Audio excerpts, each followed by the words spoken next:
Welcome to the For the Reef podcast. Each week we bring our fish nerd conversations from the fish room floor to your living room. We try to bridge the gap between the saltwater aquarium hobby and coral reef conservation.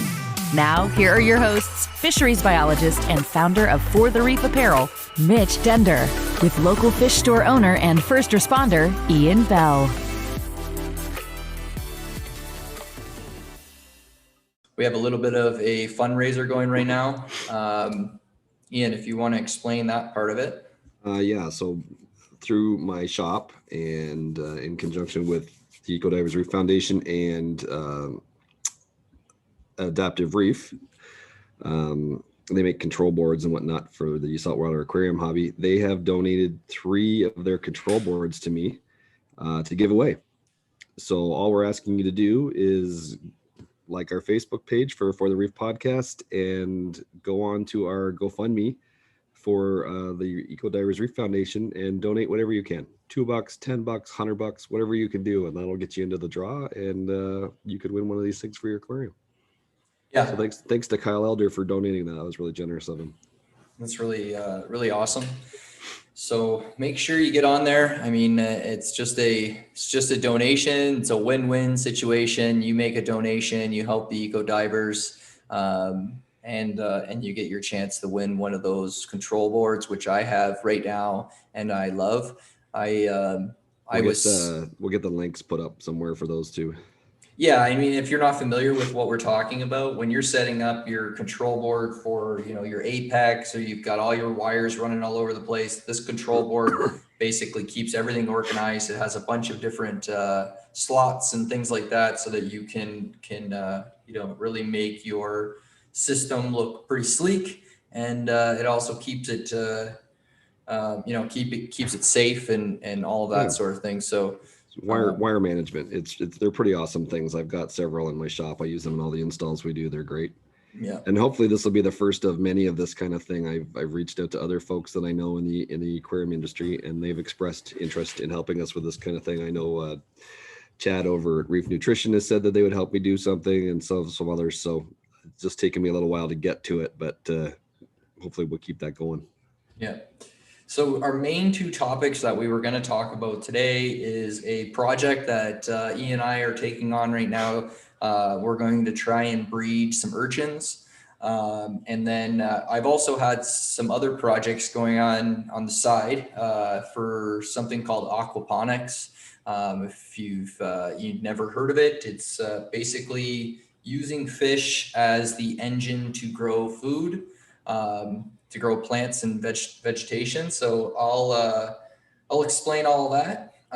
First things is always something that we kind of do is this kind of give a summary of a couple things that are going on right now in the coral conservation segment that we're aware of.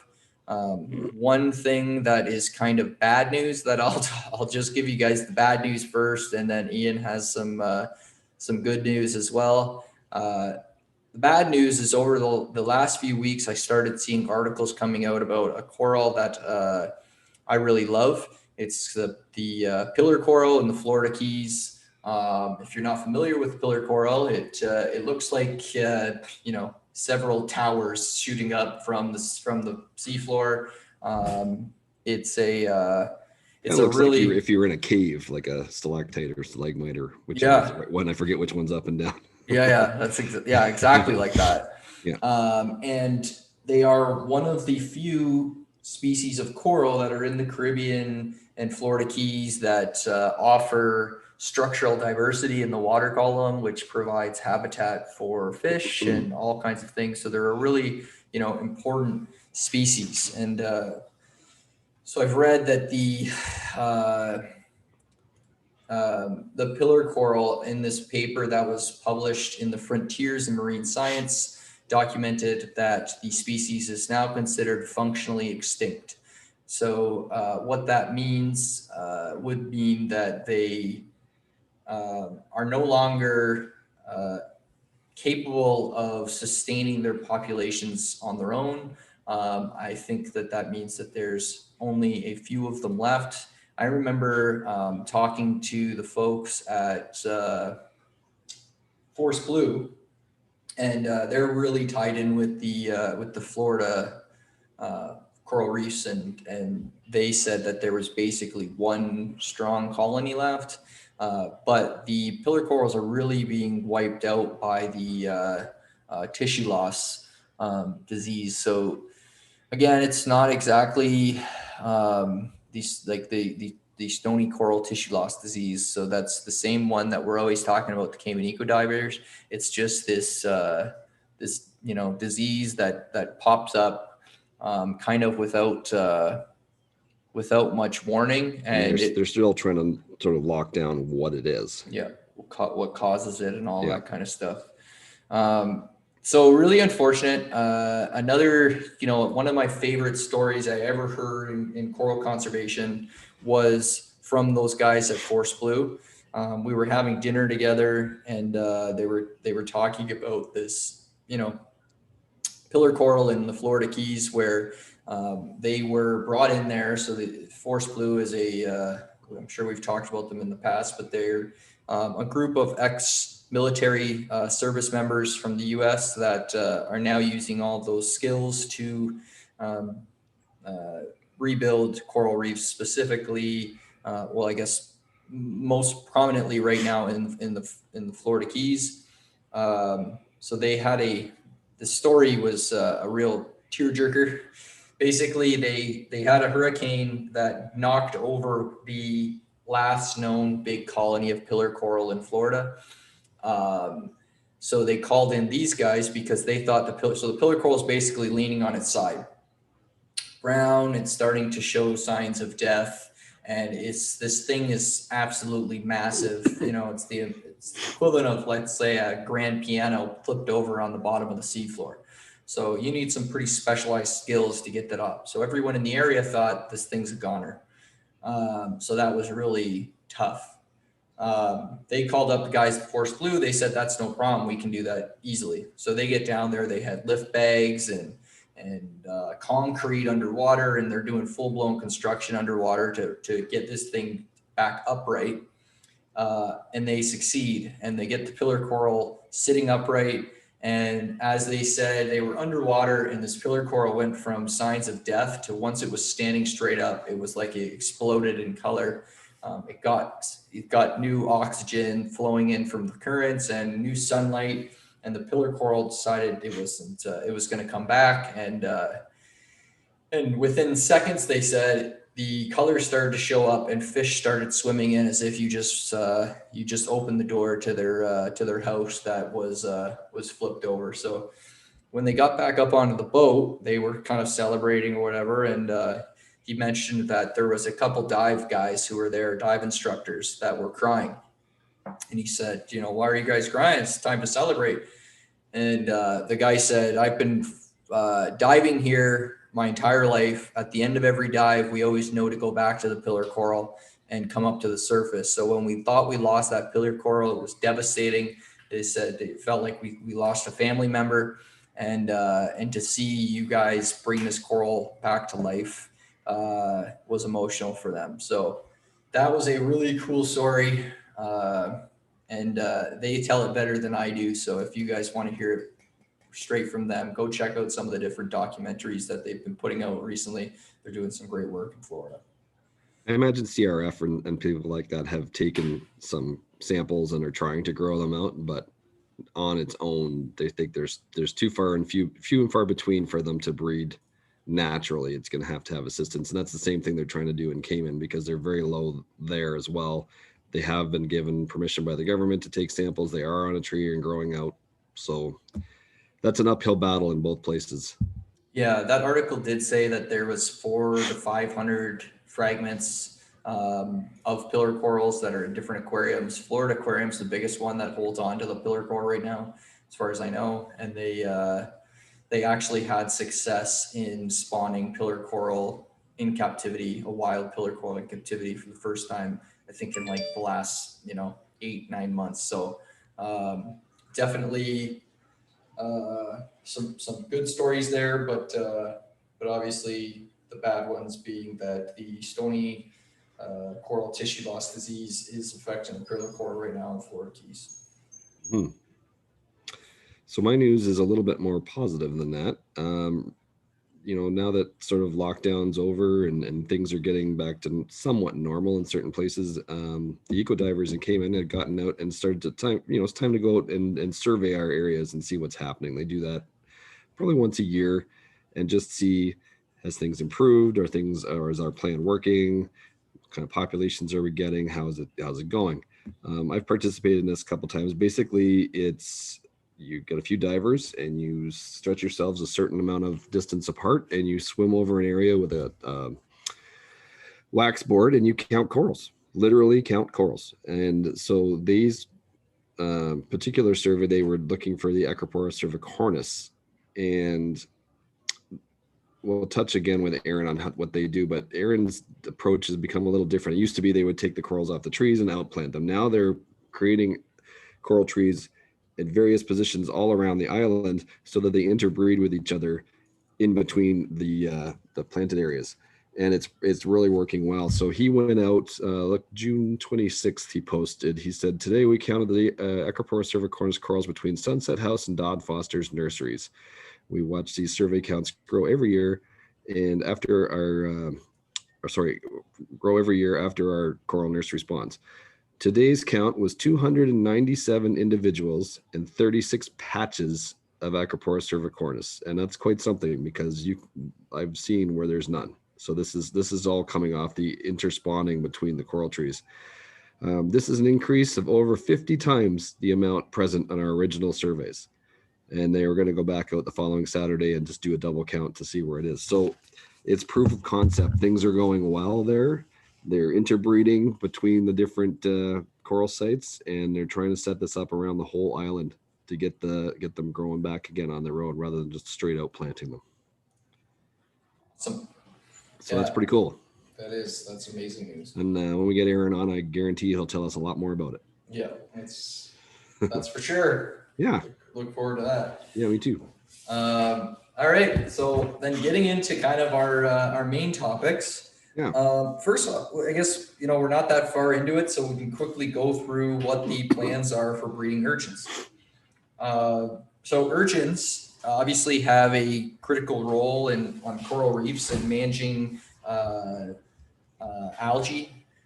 There's also really good papers out right now by Jamie Craigs, who has shown that trying to rear coral babies basically with urchin babies helps with the coral's ability to attach and start to grow. That's a really crude juvenile way of shown that this it. is a pretty crucial part of it.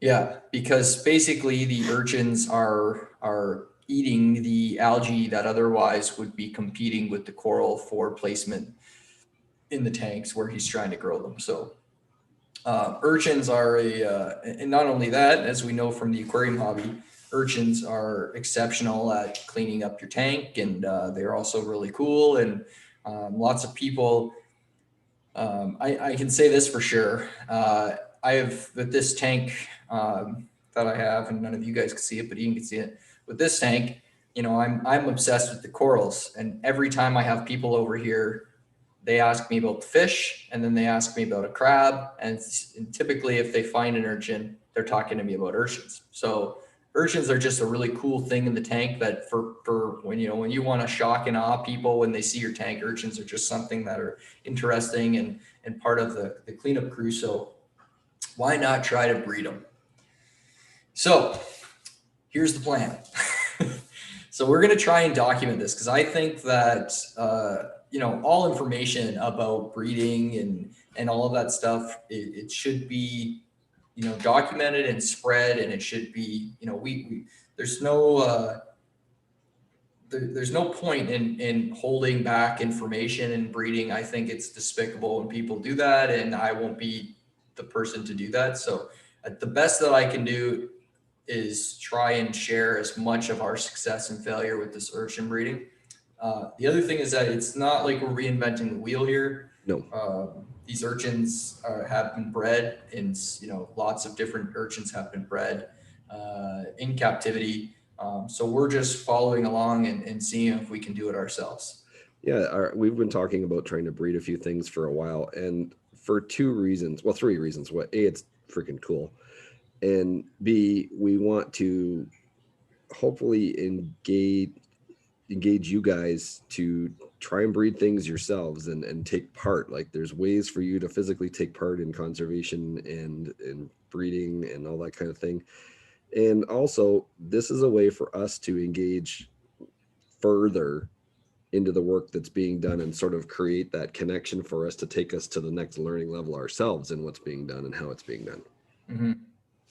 So the plan is I'm gonna take some urchins and put them into my fish room and try breeding them.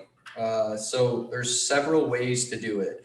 There's temperature induced ways where you can bring the temperature up in the tank and drop the temperature out quickly, and that sometimes will trigger spawning in certain urchins. There's other ways where just raising the temperature up into the higher range will get them going, and they'll spawn.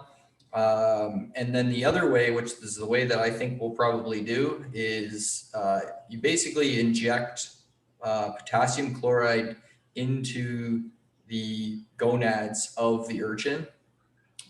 So where the mouth is of the urchin, if you flip an urchin over and you take a what's the gauge? I think it's like a 20 gauge syringe, and inject it into that area where its mouth is, that fleshy tissue. You can access the gonads through there.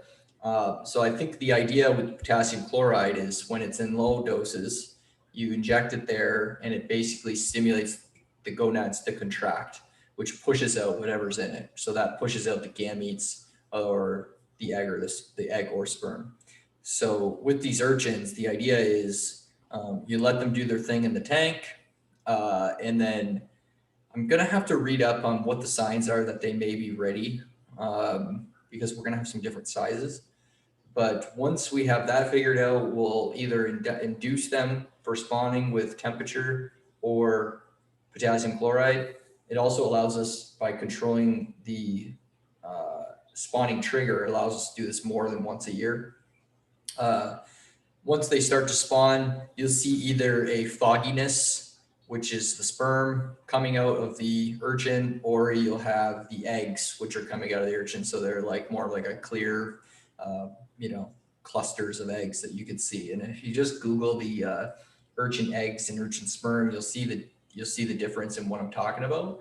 But if you just flip the individuals over upside down on top of a beaker, the egg and sperm will fall through the water column, and then you basically need to mix them. So we're going to suspend them into a tank where the water is just going to keep tumbling with a bubbler, keeping the oxygen level up, and hopefully that mixes it well enough that we get a good bunch of urchins. So that's the plan. And if anybody out there listening has experience with this or has done it, please reach out. Mm-hmm. We welcome your experiences. We've been researching through, I know Mitch reads a lot. We've been looking at YouTube and some videos and stuff, but we're happy to take hints from folks that have done before and learn from your successes or failures. Yeah. I mean, and this could even be, from a personal reef keeping standpoint, if I'm able to produce a whole bunch of juvenile urchins. So the thing is with urchins is, one, when they get really big, depending on the species, sometimes they can be bulldozers in your aquarium and they tip over corals and blah, blah, blah. And the other thing I've heard is that as they go through different life cycles or as they get older, urchins change the type of algae that they prefer. So having, if you only get adult urchins that you're buying, they're only, more likely to only eat certain types of algae. So it would be really cool, and I bet you it would be really beneficial to take, if I do get a spawn of juvenile urchins, and put some of them into my personal tank, and hopefully they help with those, really small microalgae that are competing for space with my corals, and maybe that'll help my corals spread out even more in the tank, which would just be cool. For sure. We're also, the plan is we're going to try tuxedo urchins. Yeah. So Only because they have application in our area. We could do long spines, which is a lot of what is getting done right now, but we're going to try these and see what happens. Yeah. So that's plan. We're also looking at next, we're hoping to do peppermint shrimp perhaps. Yeah, that's another one I would love to do. I have a wicked aptasia issue right now in my tank, and I have, I've talked about it on another podcast, but I have Melnaris wrasse and a hawkfish in there. So peppermint shrimp end up as just, tasty morsels most of the time. So if I could learn how to breed them, and it's going to save me some money to putting shrimp in there to try and combat the urchins. I know there's other ways combat the anemone, aptasia, but and I know there's lots of different ways to do it. The other reason is I just really think peppermint shrimp are cool, and it would be cool to even do cleaner shrimps too. Yeah, it would. And there's always a demand for peppermint shrimp. People are always looking for them, and a lot of times they're out of season. So this helps with the storefront, and hopefully we can get some captive raised peppermints in at Ian's shop, which that's the goal. Yeah, be great for folks shopping there too. Yeah. So the other little project, because Mitch doesn't have enough to do. Yeah. So something I've been really interested in something called aquaponics for a long time, going back to even high school. I was thinking that instead of going to university, I wanted to just take a course on aquaponics and just try to be a farmer. I didn't end up doing that, and it probably, who knows? I don't know. Maybe it wasn't for the best, or it was. I don't know. Maybe I'd really be doing some farming right now.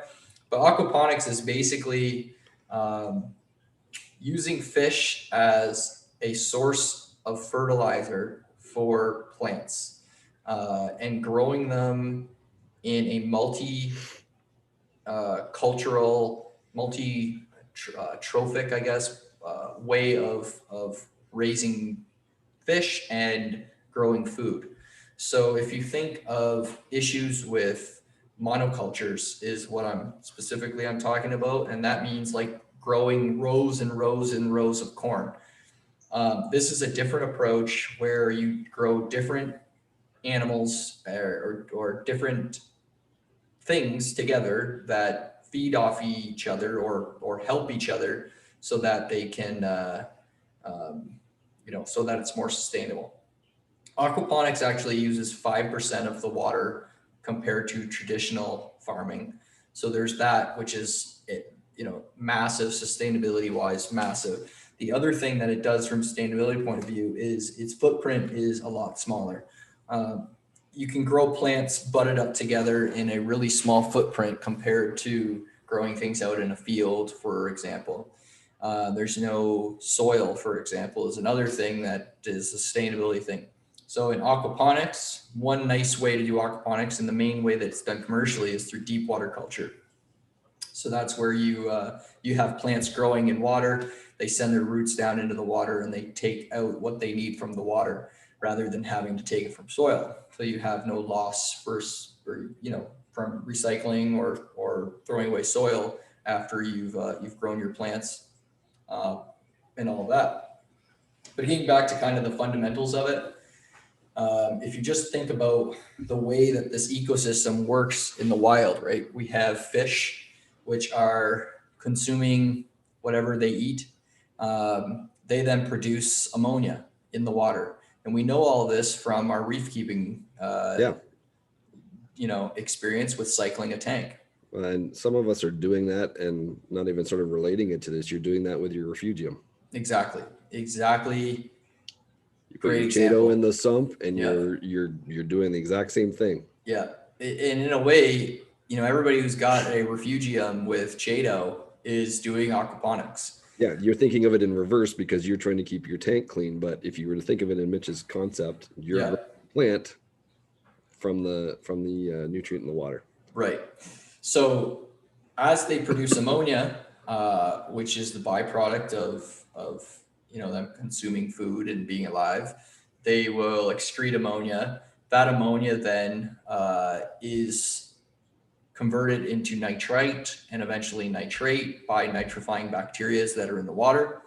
Once that is converted into nitrate, it's bioavailable for plants in the form of nitrogen to grow plants.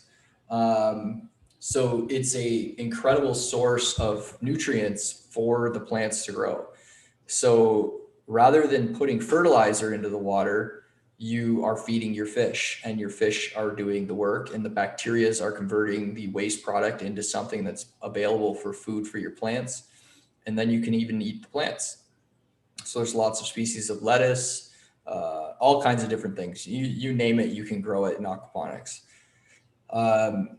So what I've done, I've been putting off doing any aquaponics because of all kinds of different reasons, space or money or noise or different things. So then finally I just said, whatever, I have a tank in the basement that has some fish in it, some native species, crappie, and there's some bluegills in there. That's the name of the fish. He doesn't just hate that fish. Yeah. Yeah. Crappie is a great fish and very yummy. And I have a tank downstairs where they've been growing out. So I took a styrofoam piece of styrofoam. I drilled holes into the styrofoam, and then I got little net cups with sponges in them, and I put plants all through them and allowing that to float in the surface of the water. So this is a really basic way of doing aquaponics and deep water culture. I took some lettuce that was straight out of the ground, and I grew some lettuce that was from seed. I also was growing what are they called? Do you have any pictures you can post on our Facebook, Mitch? Yeah, so people can see what you're talking about. Yeah, and it was so simple. I mean, all I did was just raise my lights up higher, put the plants on top, and now the plants are cleaning the fish tank. And to go one step further, I wanted to complete the cycle, so I have a worm culture in the basement right now too. So I do a lot of fishing. So having worms around is always good for fishing. It's also nice for worms are great for the fish to eat.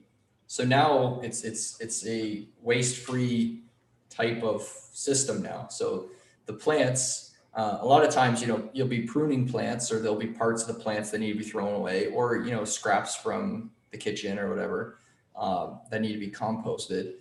You take the plants from that you're growing for aquaponics, the stuff that you're pruning off, or it's no good or it dies or whatever, you throw it into the worm culture. The worms then compost that lettuce and stuff like that, and then you can use the worms to feed the fish, and then the fish feed the plants, and then the plants feed the worms, and then the worms feed the fish. So it's a I feel like you're about to sing. So it's a perfect little system down there. I get all kinds of looks. My kids have a song like that.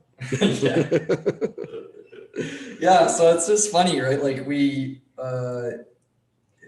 the ecosystems in the wild have shown us how they grow, and we can use all of that to grow food in a more sustainable, cheaper, more nutritious. There's no fertilizers. There's nothing like that way of growing food. So that is the small scale aquaponics project that's going on in the basement right now. Interesting.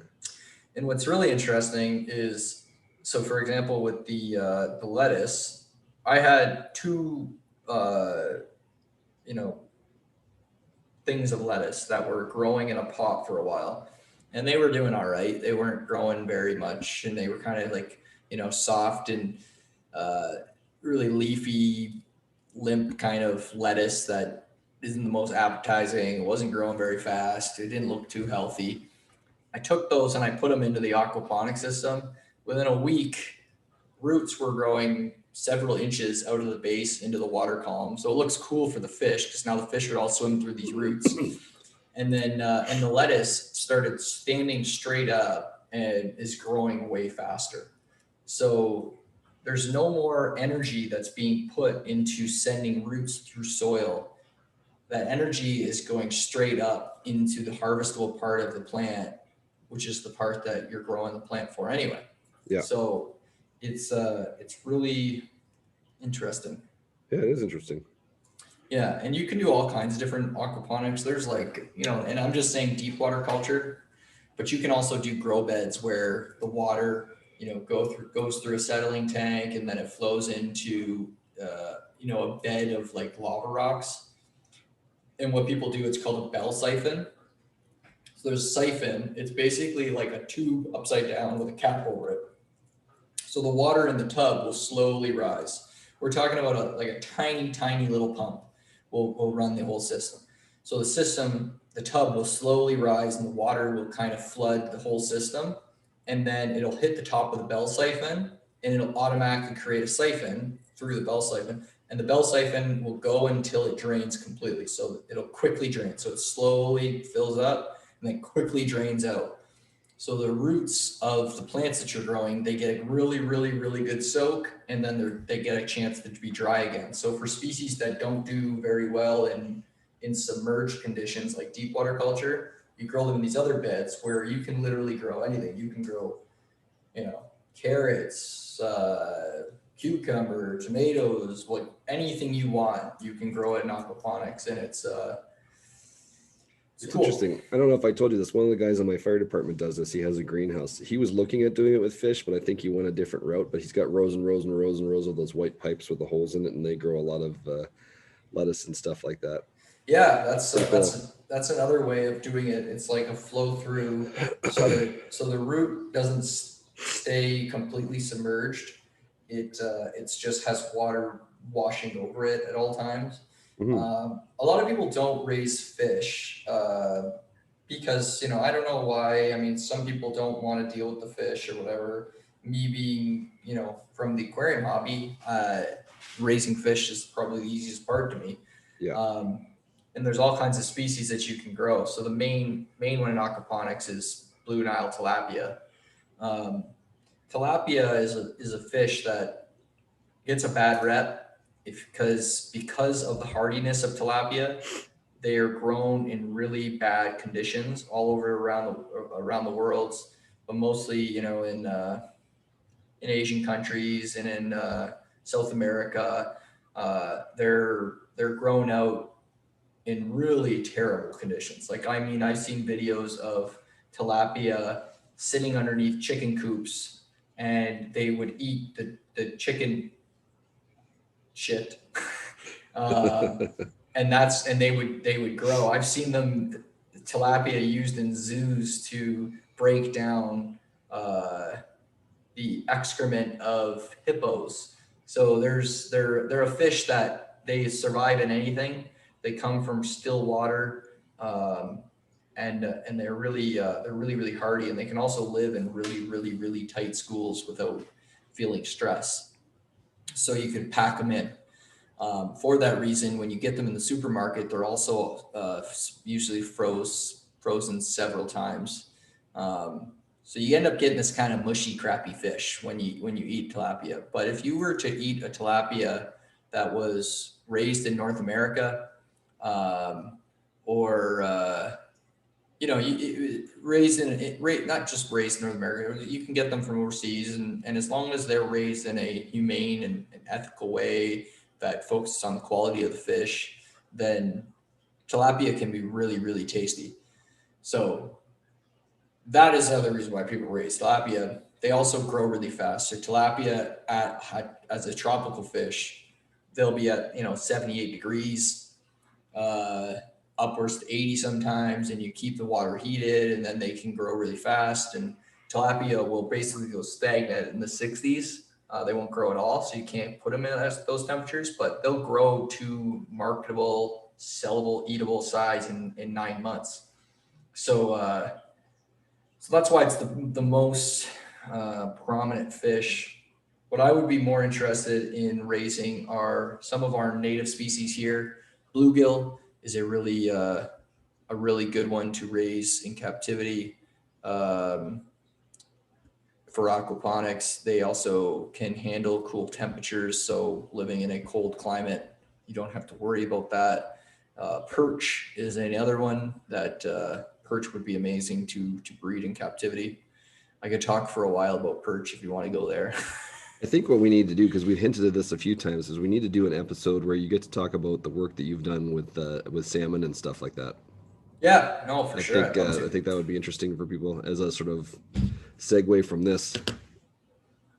Sort of a natural next step for you to talk about that stuff. Yeah, that's where I had experience with hatcheries and stuff, and I've learned about, you know, larger scale hatchery systems that grow fish commercially. You learn a lot. And I'll just go there with perch because it's been at the top of my mind. So perch as a grow out fish, aquacultured or aquaponically grown in Ontario or in Canada, I think it's just an awesome fish to do that with, because perch is recognized in these in areas, you know, Southern Ontario and all over Canada, really. Actually, probably anywhere you go, perch is recognized as a really great fish to eat. They're not the cheapest to buy in supermarkets or in restaurants. So a lot of times people don't get to eat them as much as they want to. So it would be cool to be able to rear them in captivity. Perch, however, have a really difficult early life cycle to raise them in captivity. So they go through several stages of life and of what they eat. So to basically explain this in a quick way, in the wild, adult perch will spawn basically big egg nests that are kind of transparent, and they kind of float up in the water column, and they're like big blobs that are floating in the you know, the bed of the algae and stuff like that are growing in the water along the stream bed, riverbed. And then those eggs actually create, when the fish is born, and what we would call kind of like a baby fish, they don't even have fins. They haven't even developed fins. They are transparent. They're tiny, tiny, tiny, tiny. And they can't really stalk prey, and they have horrible vision. So to get one of those fish to eat, you have to first off feed them live food. So brine shrimp or something similar to that, you know, baby Nepali or whatever. And then you've got to keep those live foods in an overabundance inside the tank. So anytime you're rearing small fish, you have ratios on how much live food you want to put with them so that you don't foul up the tank, and that's how much they need to actually catch. But with perch, they're basically floating through the water column, and they hope something lands in their mouth. So if you want to replicate that in captivity, you really got to hit them with a lot of food. So that's challenging. And then as they get older, they have to be converted to the adult brine shrimp. There's a lot of different growth rates, it seems like, and you get a huge die-off period. And basically, once you're out of that period, you get past the die-off, they're pretty hardy. Like the baby fish, then from that point, you can get them onto like a crumbly dry food and start to grow them out. But to get them to that stage is really difficult. So it's hard to buy fingerling perch to raise in captivity. So I think there's a lot of work that needs to go there. It's just one more project I'd love to set up for, you know, a master's or a honors thesis student or something like that to get the funding to go and work on rearing juvenile perch, because why not? Yeah. Well, it sounds, just listening to you, it sounds like a lot of the challenges there are similar to the things we've been listening to about breeding certain fish in the aquarium hobby as well. It all comes down to food size and quantity. Yep. Food is the is the always seems to me, it seems to be the most difficult thing. Once you can get those fish to breed, you've got to get a way to feed them, and you've got to do it in a way that doesn't mess up the quality of the water. So yeah, Interesting. so that was my little aquaponics lesson for you, Ian. You can set up an aquaponics system at the house now. I would love to. Amongst everything else that's going on, one of these days we will try that for sure. Something like that, anyways, maybe on a small scale. Yeah, it's something actually. I have a good friend that is a farmer and has a section in his building, and I talked to him about doing a small aquaponics plot inside of there to test it out. He was way open for the idea, Nice. and but I just thought I felt like I knew everything I need to know to do it, but I didn't have the experience yet. So I wanted to, on my own space and time and money, learn Right. all this, how to do it on my own. And then maybe one day, Yeah. because it is, all of the other stuff aside, the sustainability part of aquaponics seems like a place we need to go to take the miles off the food and all that good stuff. So, yeah. Right on. So yeah, So- as you can see, we've been busy in our absence. Lots of things in the works, but there's not enough hours in the day sometimes. So it's taken us a bit to get back to you guys. Yeah. So it's good to be back, though. It's We're excited about it. We personally, I love to talk all these ideas out on the podcast and just keep these ideas flowing. And Yeah, we're pretty excited about some of the guests we've got up, and we've got some interesting things that are in the very early stages that we'll tell you guys about when they're a little bit more firmed up that we're involved in, and I'm pretty excited about in terms of being more directly involved in the reef conservation than we already are. So that's exciting. for sure. Can't give away too much yet because it's still very early. Right. So okay. From my standpoint, trying to bring the store out of lockdown into slow season, challenging.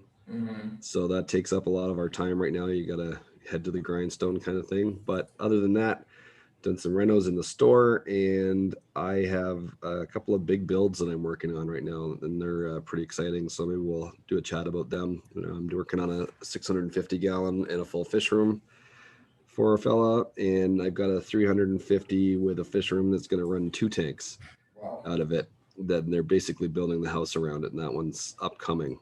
So we're just gathering the stuff for that right now, and it's going to be pretty awesome. We're pretty stoked about that. Yeah, that sounds like an awesome idea. What we should do is next time you're at those builds, take a few pictures. We'll post them on Instagram, and then we'll talk them all out on the podcast. Because some of these systems, like you can't even get close to these systems. Most people can't ever imagine doing some of the systems that you get to work on and help build and it's been fun, and it's a learning curve for me too. There's things that we've had to figure out. There's we're dealing with a different level of size than, like you said, most people are used to, or even that I'm used to. So I'm getting to deal with equipment that I never thought I'd get to touch, which is pretty awesome. And just the logistics of doing it and thinking about it and keeping up with it and the amount of work that's involved. The fellow with the 650 started this build on his own, and quickly realized he runs a fairly large company, and he realized that he didn't have time to do both. And sometimes we don't always consider the time that's required to do this. Even now we're trying to get it built and done the way he would like, but problems develop. There's phosphate issues. There's all sorts of things going on that we're trying to get under control before we go to the next step. And it's much different on a big scale like that. For sure.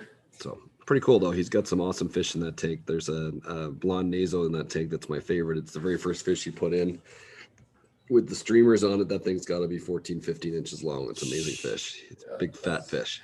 That's awesome. Comes right up to the glass every time you're there. He's awesome. Nice. Yeah, that's yeah, we'll definitely get some pictures. We'll post them on the site and stuff like that so you can follow along, because they're going to be pretty fun. Be automated and all sorts of, nice to haves, not need to haves, but fun things for us to play with. Sweet. Alrighty. And you know what, I was also just thinking, I was rambling all about that tilapia and food and all that stuff. There's a book that I'd love to recommend to people. It's called For Fish. I've got it over there and I'm gonna go grab it, but I'm trying to remember who the author is. It is by Paul Greenberg.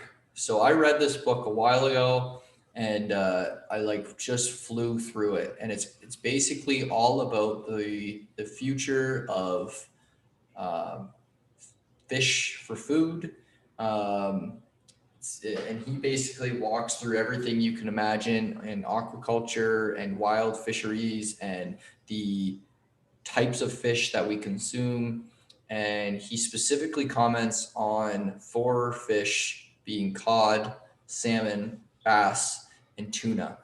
So really, really interesting book. Highly recommend it if anybody's looking for a new read. Cool. One other thing I wanted to mention, Mitch, was the email that you sent to me the other day from Joe McDonough.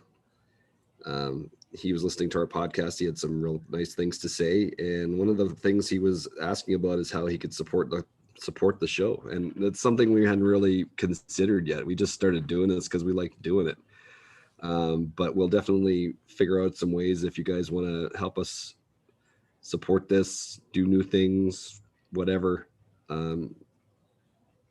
We have to talk about what that means, but it was nice of someone to offer, and we hadn't even considered that. So thanks very much, Joe. We appreciate it. Yeah, that's exactly the stuff that I was talking about earlier on. Is the feedback gives us the wind to keep doing this, and even the if you guys want to support us by financially or whatever, that's all great, and that would be amazing. But honestly, just knowing that people, and just knowing that people are listening and making this feel like it's a big conversation, and we're actually being heard, and people are enjoying what we're saying, and we get some feedback. That's really what we're after. So if you like our Facebook page, I got to create an Instagram for us. I've got us on YouTube. I got to get our other episodes put up. Yeah. Just we just need to know you're listening. Yeah. and that helps us get out there and find more interesting people to bring in and talk to you. Totally. Because we could talk to each other all day long. Yeah. So, all right. Well, till next time, really looking forward to the next guest, and look forward to more conversations. Yeah. Adios. See you soon, everybody. Thank you for joining us for this episode of the For the Reef podcast. As always, you can reach us at forthereefpodcast@gmail.com or via our websites forthereef.com or sustainablemarinecanada.ca. If you would like to get involved and help the reef restoration efforts, check out our friends at CaymanEcoDivers.com. We hope you enjoyed today's podcast. Please hit subscribe and join us for the next episode coming soon.